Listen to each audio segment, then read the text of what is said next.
Hey guys, today I'm going to show you the solution of why you are not receiving emails on your Gmail business account.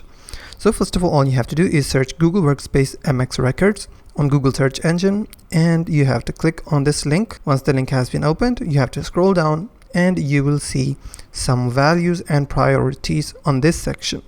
You have to copy all of these individually and add it to your DNS records on your domain side.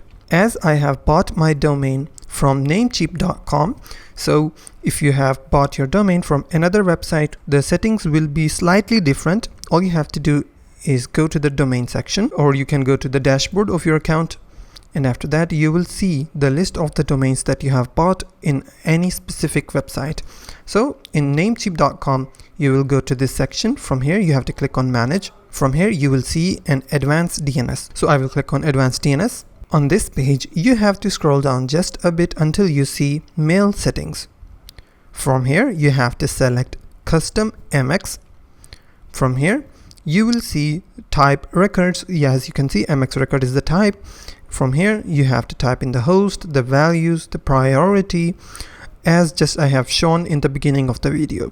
Once you have added all of the DNS settings into your, you can say, the MX records of your DNS or your host provider, from then all you have to do, when you're saved, then your problem will be fixed. If you find this video helpful, please hit the like button and don't forget to subscribe.